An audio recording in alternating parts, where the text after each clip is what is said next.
Hello friends. So today we are doing one lab where we will learn how to commit and whenever we will commit our code into GitHub repository, it should be the Jenkins job should be triggered.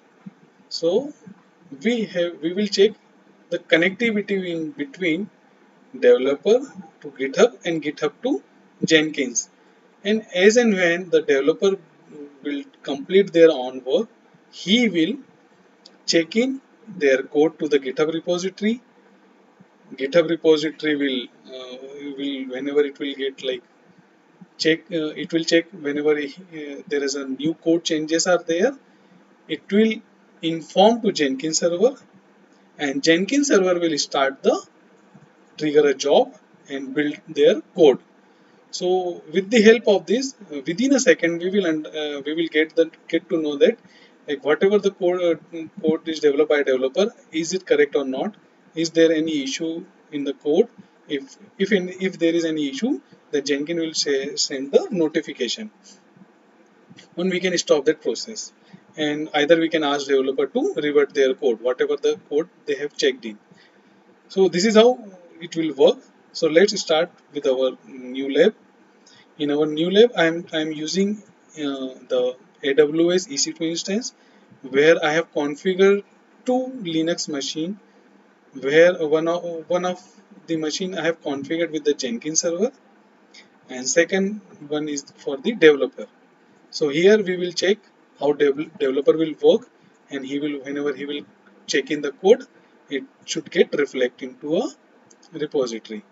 So first of all, we will go and see the our Jenkins machine. Okay, so let's see. So here my URL, my public URL, I am putting it into a URI. I am just trying to log in. Okay, something is wrong.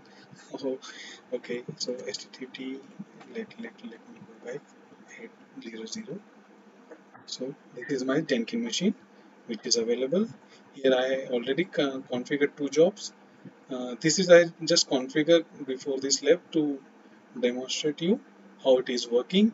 So let's see how to configure the job first, and then we will go for the repository and configure our Jenkins with the GitHub repository. So here here you just put the description of your project, what kind of projects you have. Whenever you will create a new job, you let go and see here. So create a new job, give the job name, choose the freestyle project. Right now I'm just using the freestyle project where I can make lots of any kind of changes, but we can use the pipeline also and the multiple pipeline also, multi-branch pipeline.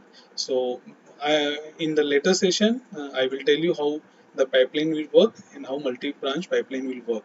But right now our this lab motto is to configure our GitHub with our Jenkins job. So here this is my Jenkins job.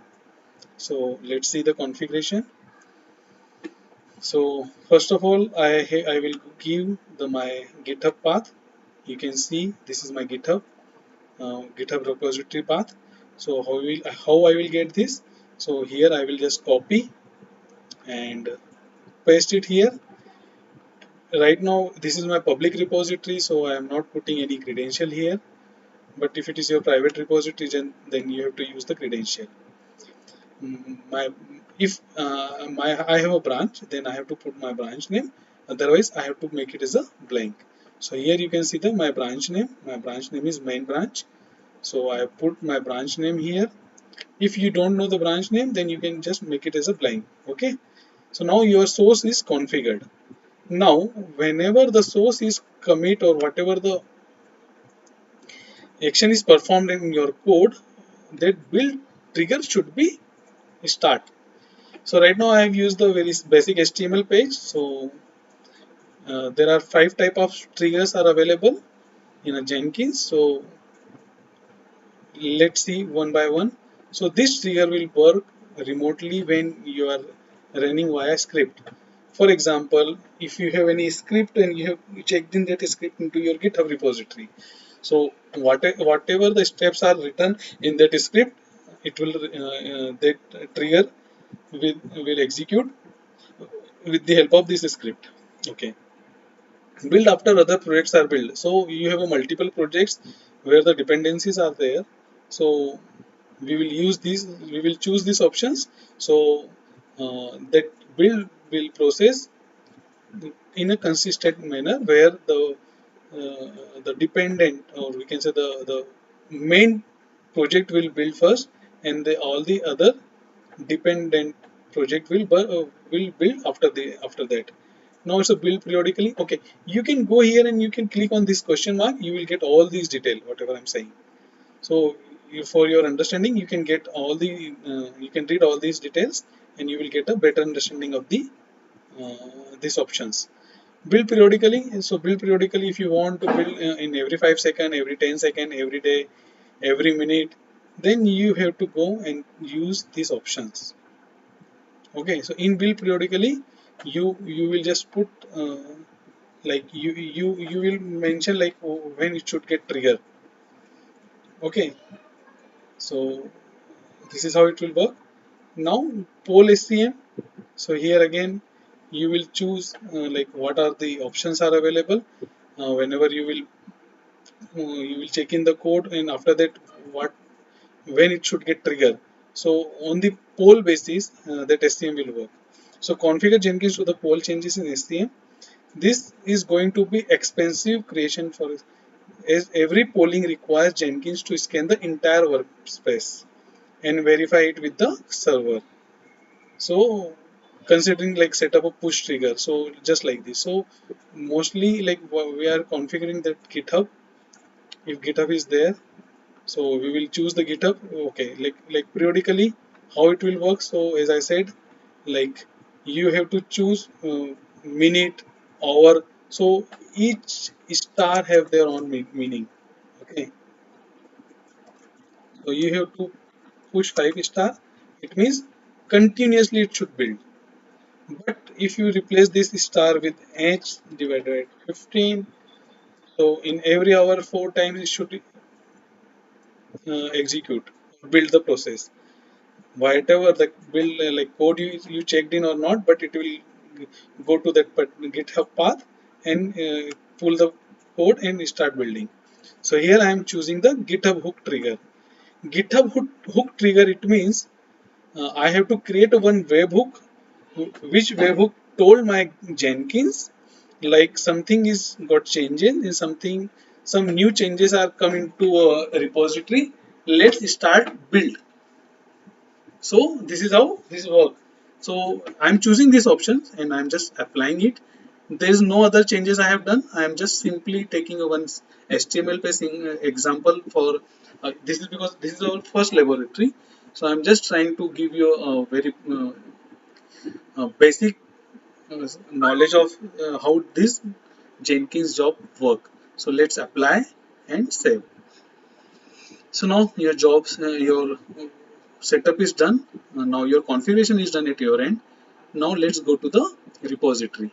So this is my repository. Here I have one HTML page in which I will make a modifications.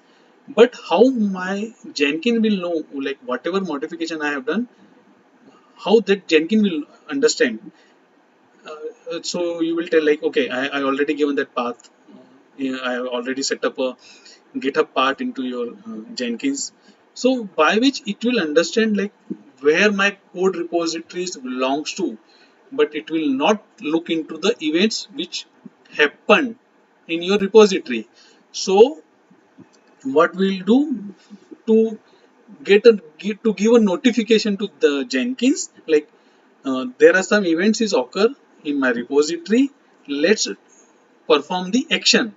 So for that we will create a webhook. That webhook will like let's go to the setting in a webhook section. We will check webhook. Here I will give my Jenkins path. In the Jenkins path, my base path will be this one, and we have to add this line.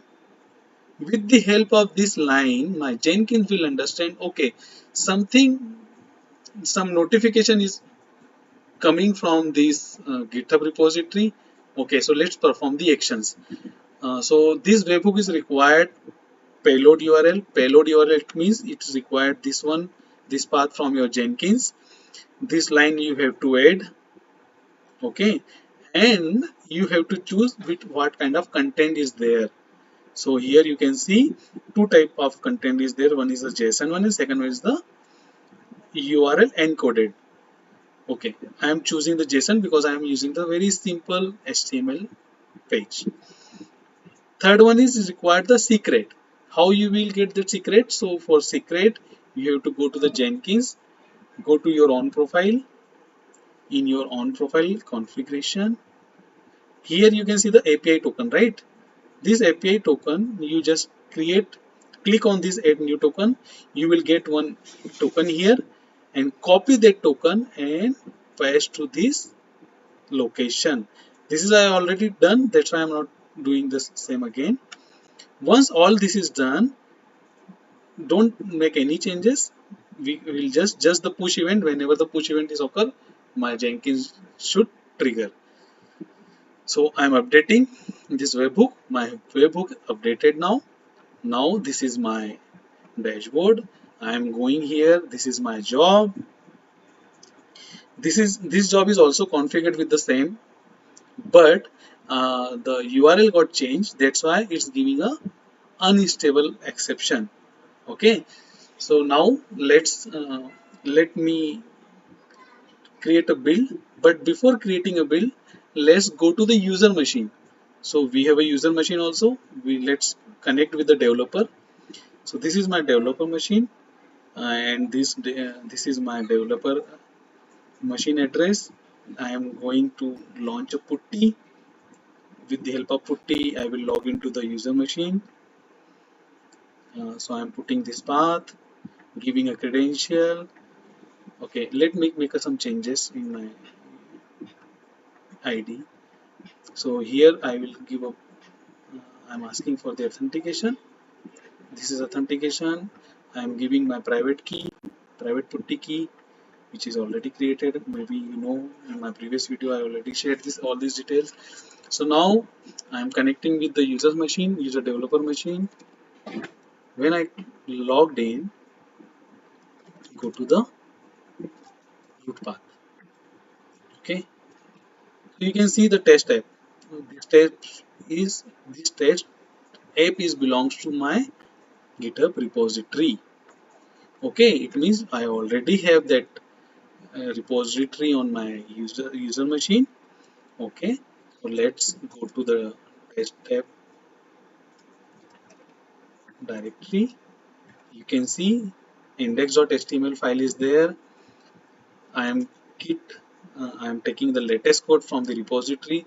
So I am pulling git pull. Okay, so your local changes to the following files would be overwritten by merge. Okay, that's fine. I'm okay with that. Okay, so uh, what I will do, I just remove this file from the folder and will take pull again. So uh, what I will do, I will just go and delete my index.html because I'm not doing, I don't have anything there. Okay, maybe I'm putting something wrong. Remove index.html. Yes, now ls. Okay, no file is there. Now I'm git pull. So I got a one file. Great. Git status. So git status will say like I have removed one file, I have got a one new file with the changes, and my working tree is clean. Let me check the file vim index.html. So you can see the code. Okay.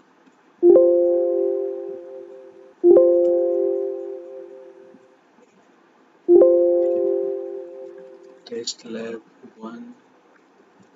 I'm just okay, sorry. Okay, so you can see I have file with me. Git add, yes. Git status, okay. Git commit and new line added. Okay, so when I commit it, okay, let me commit. My commit is there. Okay, I did not push it till now. So you can see here. Uh, let's go to this workspace. So you can see we have a 4 build now. Whenever I will push this code, you will see the changes here also, correct? And this should be the number should be the 5. So let me push git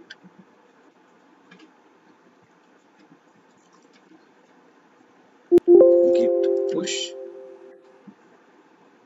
Okay,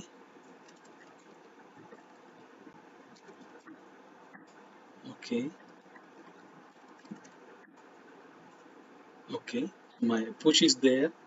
Let's go to the Jenkins. You can see as and when I checked in my code, it get started the same time within a second only. So this is how we can configure our repository, and you can see everything is fine. I will go and check the console output. So new line added in the commit message, you got it right. I done it from the user machine. You can see here with the help of user machine, whenever I commit my code, I got all the changes are reflected here. You can see, yeah, you can see the difference also with the help of this code. I have added these 2 lines. Previously it was only one. So this is how we can configure our Git repository with the Jenkins, and it will work on a real time. As and when the developer is committed their code, it get reflected. Correct? So this is what I want to teach you in today's lesson. So guys, if you have any comments, please let me know and please share your view. So in my next lab, I will try to create a repository with the Node.js, and we will configure that Node.js in Jenkins, and with the help of Jenkins also we will deploy our code to the server. So first of all we will deploy that code to the Ansible, and Ansible will run a playbook to deploy that code to the web server. So please watch and please subscribe my channel. You will see how the Jenkins is working. Thank you everyone. Thanks for joining my session. Uh, Please comment. Let me know what you want to see. I will try to give all those kind of demos here in our next lab. Thank you so much.